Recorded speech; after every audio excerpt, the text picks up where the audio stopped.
Howdy folks, this is Justro at Metcalf Mills. Got another little barn video for you today.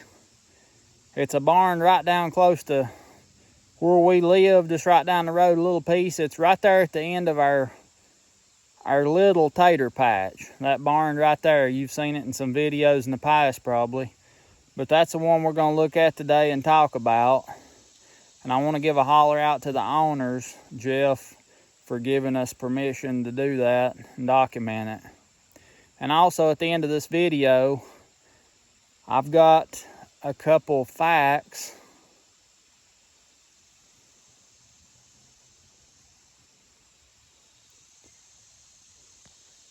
and also at the end of this video, I've got a couple thoughts I want to share with you about a barn we've done in the past. So I hope you enjoy it. This barn was a kind of maybe not an all-purpose barn, mostly a backer barn. And you could, I guess we'll look inside and see if it looks like they used it for animals or if they just used it for backer. When we get inside, we'll do a little investigating and see what we can come up with. But it's got a main part to it right here where the peaked roof is. That half over there is the main part, and then I don't know how much later this was added on to it, if it was built at the same time or not. We might be able to tell from inside. We'll go in there and investigate. Let's see here.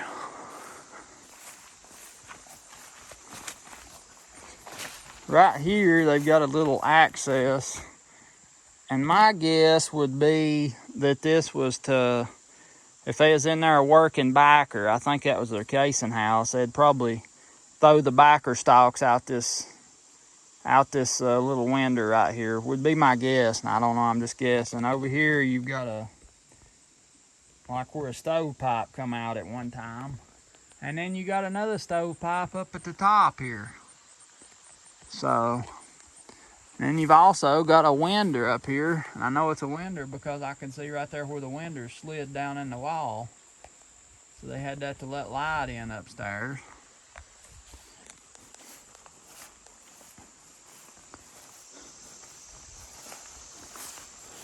It's growed up around it quite a bit, but see the back right here. Had windows here. Windows up there.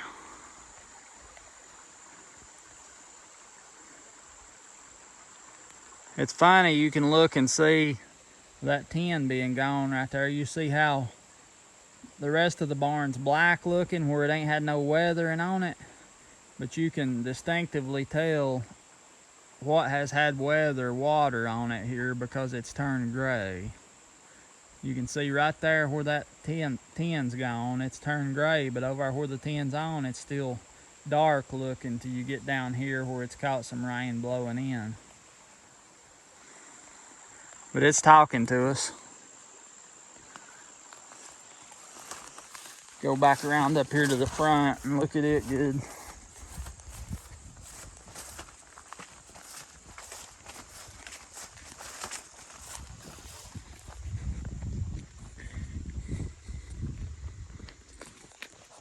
There's a little old door right here that was hinged. They could open it up. Again, I don't know what the purpose of that was. And then another, probably a window up here. A door to access this lower room and a door to access the upper room. Then you got your regular old big barn doors right here.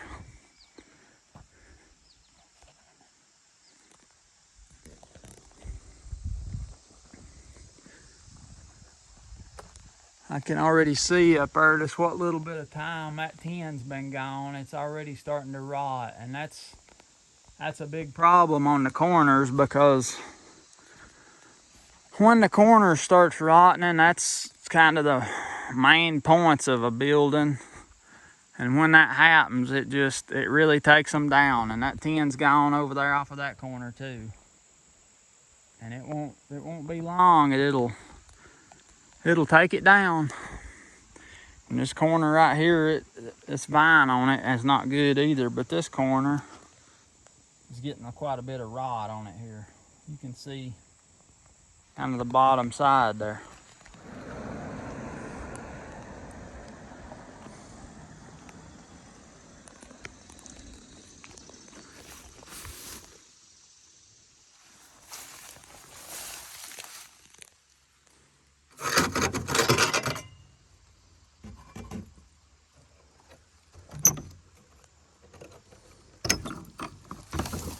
I wonder if we'll run into any bees and snakes in here. Every barn around has got these dadgum little millers. They're little old long things, and they kind of stand up on the front end. I don't know what in the world they are or where they come from.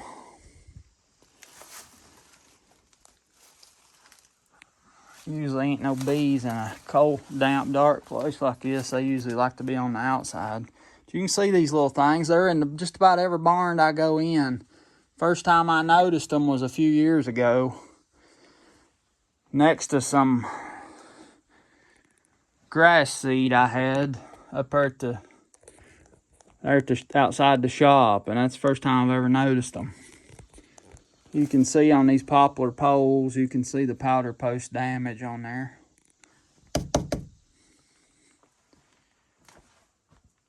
And somebody's come in here and put a support down the middle to help that floor from sagging, probably because it's storing hay upstairs. There's the little opening. Here's where the stovepipe goes out. Here's that little opening on the upper side there that was covered up. And the windows on the back side down there. It looks like hemlock floor joists. That's what that looks like. It looks like hemlock to me, and the grain of it and everything.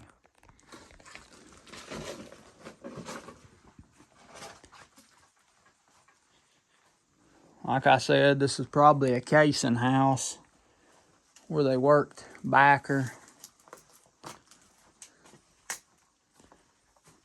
That's why this wall is covered up with this material to keep the wind off of them, and that's why they covered these openings everywhere they could to keep the wind off of them while they was in here working backer. Now these old stairs is covered in hay. Golly, what a rat. Look at that rat. Did you see that rat?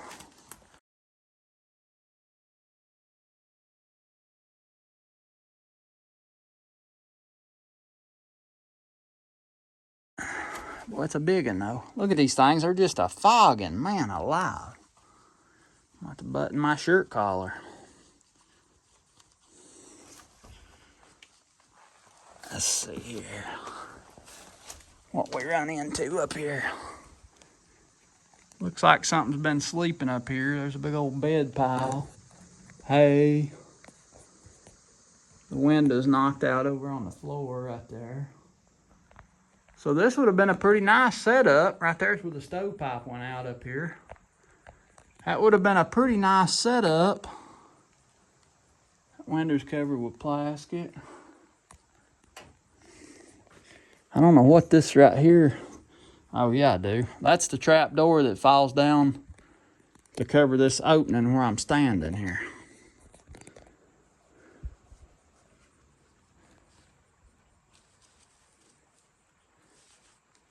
It's pretty smart to heat this thing with a wood heater upstairs and one downstairs and not burn it down. It's got that old ripple roofing, old metal roofing, and it's got poplar pole rafters, looks like on about 4-foot centers. And they've been standing there for years and years. Even the studs on the side, that's common on these backer barns, was poles. If you notice, they always put the upright poles for the wall right underneath the rafter. And see, that carries the load the roof load, it carries it right on them wall studs. See there, that post comes up right underneath the rafter. Right here. It carries that roof load and keeps it from sagging. Where they've attached the rafters, they nail blocks onto the wall.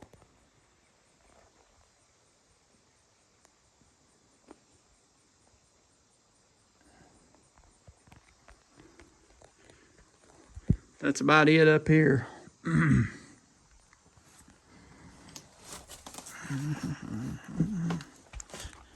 Right now, let's go around here and we'll go into the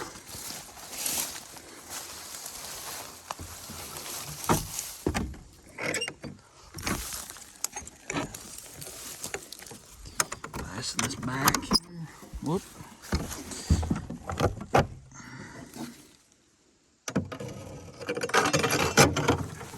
And that door it's fastened in the inside, but it just on the end of the building up there. That door's locked there on the front. We'll walk around here at the back and go in the back door.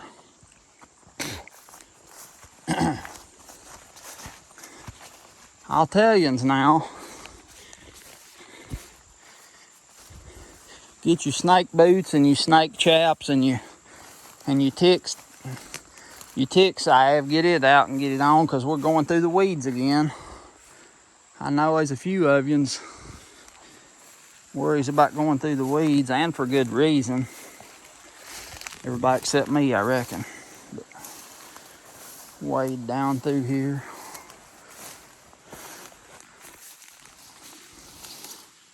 You see how high these doors are off the ground? That's better than knee high there. Better than knee high.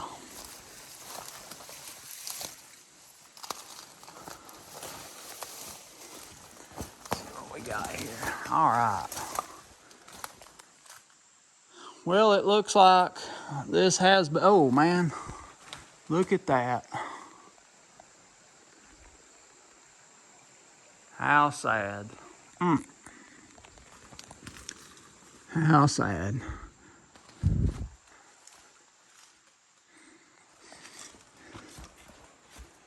You got a 1, 2, 3, 4 tier backer barn, plus up in the peak, it looks like they could get 2 rows of 5 right in the center.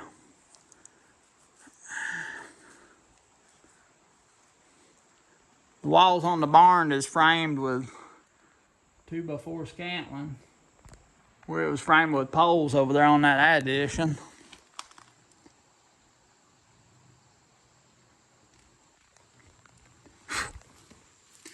And it looks like these stalls was done later on. They wasn't done when they was using this for a backer barn. They was done later on. That was old Buckeye's stall right there. And you can see here the rock's gone out from under this post. And these posts here, this barn is moving down the hill. See, it's a sliding off of these posts here. And you can see water running through here would cause that. It's causing the rocks to turn over a little bit, and that just lets everything start kicking. But that roof right there, it's getting real bad. It's already rotted a lot of the tier poles out there. Here's another big stall. And this one was closed up good to keep the wind off of their animal they had in here.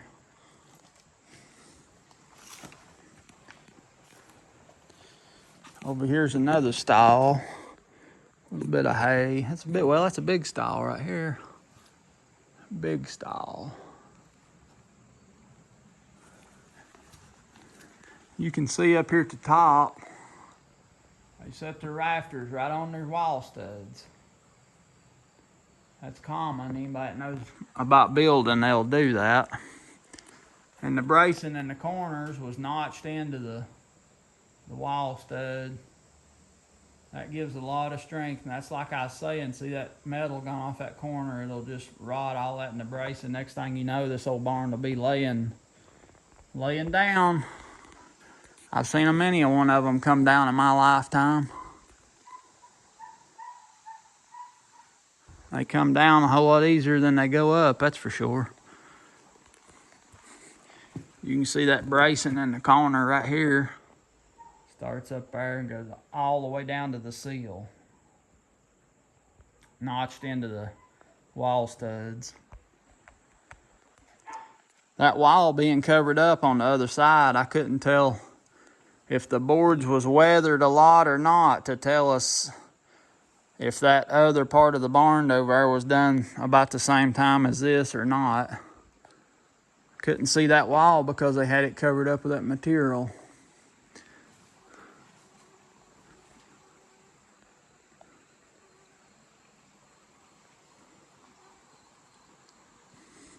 But this barn, looking at it here, it looks like you can see them posts right there. How far off of the ground they are, looky there. So I'd say after they built this road here, it turned all that water right in here. And you can see that gravel right there where it's washed in here. And it just made a wash down through here and caused them pillars to turn over and just kept a washing out and made that much deeper back there than what it's supposed to be. That's why them doors right there is so high off of the ground, because that water running through here washing it out.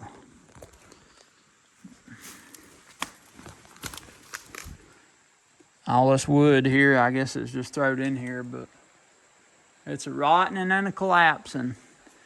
You can see up yonder the tier poles. It's rotting on the end there, where it's getting all that weather.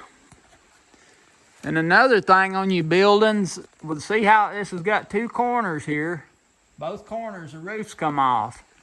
My thinking, the reason that is that corner catches more wind than anywhere else because you got an overhang on both sides. And it catches more wind than anywhere else. You can see that corner's starting to come loose. So if you're building a barn or a building with metal, keep in mind, put a lot more screws on the corners and on the edges of your metal roof, and that'll prevent this. Of course, this was probably done with nails, and nails ain't near as good as screws. But it's just a thought. I always put extra screws around the edges of my roof, especially on the corners. And then what happens, see, when you get one piece of metal off on that corner and the lathing boards that the metal's holding to, they start getting soaking wet, and then that just makes the nails come out easier all the way up through here. It just starts a reaction and just lets them go. Same thing up yonder on the ridge. You can see right there on that ridge, it's starting to rot. Look at that. My goodness.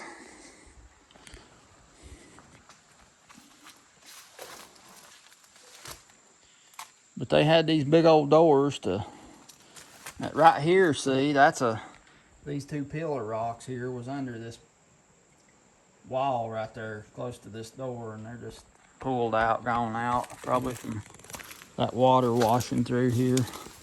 And that big old rock right there, that corner was sitting on it. It's shifted and moved after it washed the dirt out running through here.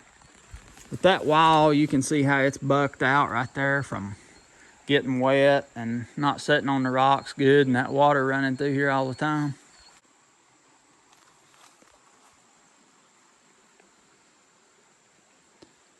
Tell what kind of lumber this is. I know it's got some pine in it, maybe some oak. I wouldn't think it'd be no chestnut in it, but there might be.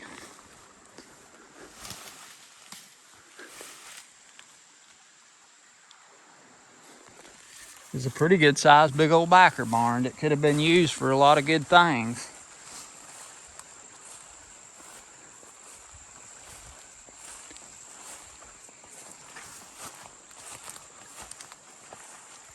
I know a lot of people would love to have them a barn like this on their property to use.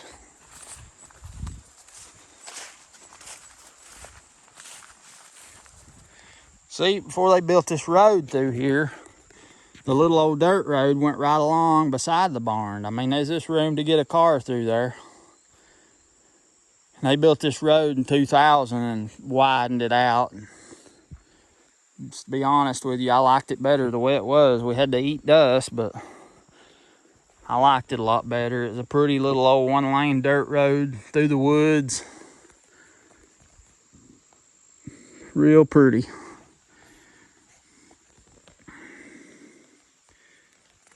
But you see this old backer barn, how it is, and a couple things I remember the old people telling me about was they used to have in this barn, right here in this upper end, they used to have card games. And there'd be a lot of people come in here and play cards. I don't know if it was downstairs or upstairs. I don't know which it was, but they played cards in there. I've heard people say you could come down through here on Sunday morning. They'd have them card games Saturday night, and somebody come down through here on Sunday morning and there's cards all over the old dirt road here where they'd, I don't know what happened, but somehow their cards got strode out here in the road. Maybe a fighting or something, I don't know, just a guess. But this used to be the, I guess you could say, community gambling hall right here in this old barn. So people just park on the side of the road and go in there and play cards. And there was a time or two it got pretty rough, I think.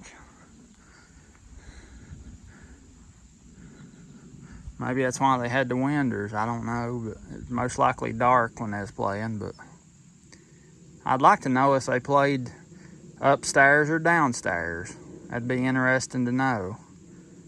It was a pretty good set of steps going upstairs, and they had them windows up there and had that stovepipe coming out over here. They might have played upstairs, I don't know.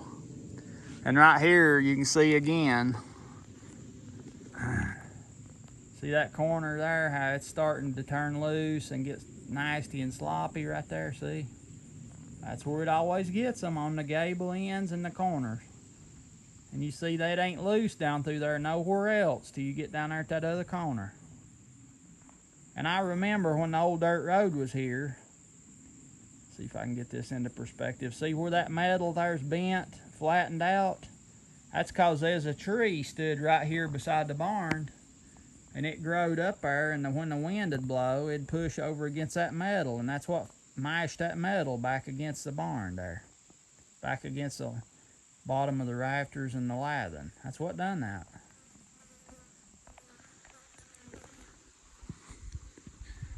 But some barns are more interesting than others, but I just want to try to preserve them all. And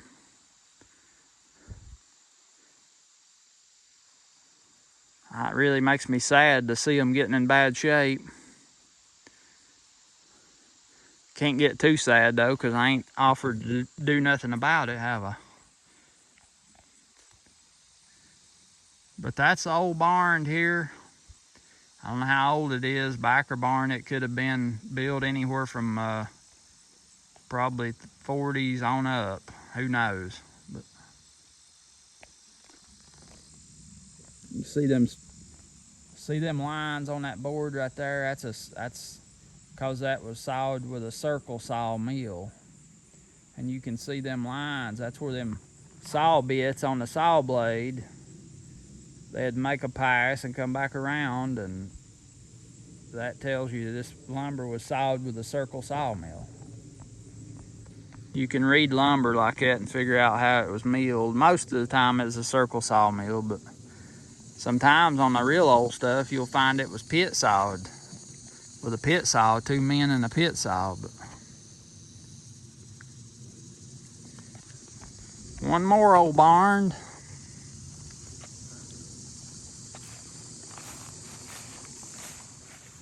I'll show you right here. See the end of that pole rafter there, how rotten it's getting? That's because there's a leak somewhere back up on the roof, and it's running down that rafter, causing it to rot. And you can see how rusty that metal is. Maybe you can see. Let's see if we can get the light right. That metal's real rusty right in there around that rafter, but it's got a leak on the roof somewhere back up there, and it's running down and rotting that rafter out. Sometimes the metal will look all right, but a little leak there will do a whole lot of damage and do it fast.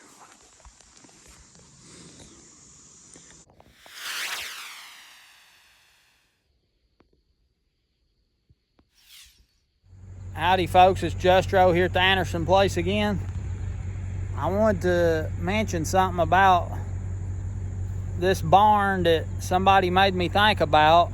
I think it was Brian Flannerly, a fellow that lives up in Kentucky, and he's a good subscriber. And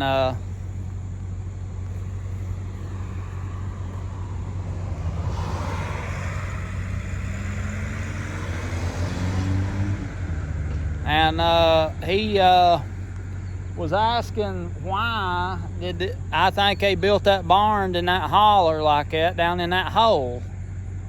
And the only thing I can think of, the reason they would have done that is this. All right. So for a log barn, that's really tall barn. I mean, it's a long way to put logs up that high. So my thought is, building it in that holler like that with a big bank on either side. If you remember, right up here on this side where I walked up, and you see how high the grade changes beside that barn. I mean, you can get up level with the top log real fast right up to here.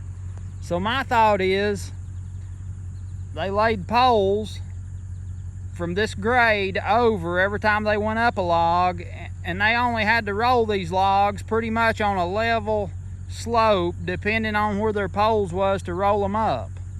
Same thing on this side. They could come up with their poles, go straight over, rolling the logs over, and they would be up real high and not have to move them logs straight up for a high distance. In other words, they could come right off of the grade with their skid poles on the high sides each side of that barn and roll them logs up there and make it 10 times easier because they wouldn't have to roll the logs up such a steep slope.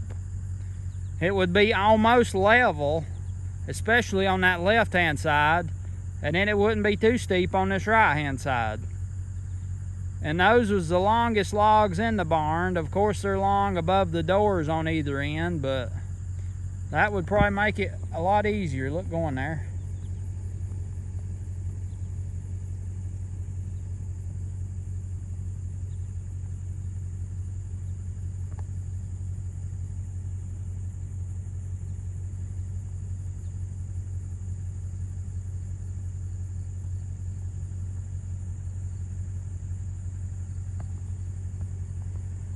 So that would make it a lot easier building that barn, to build it in between them two banks like that.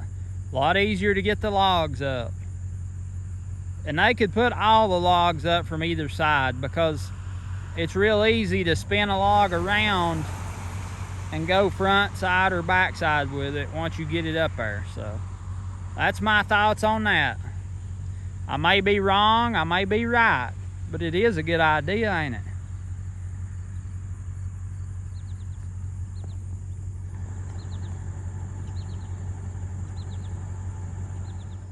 Folks, I hope y'all enjoyed this video this morning.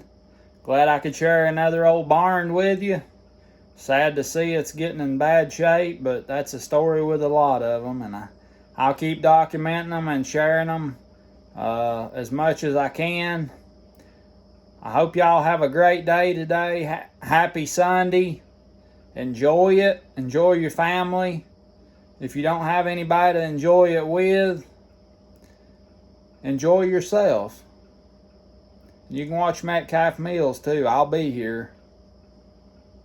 Like this video if you will. Subscribe if you ain't already. Tell your friends about me. This is Justro at Metcalf Mills.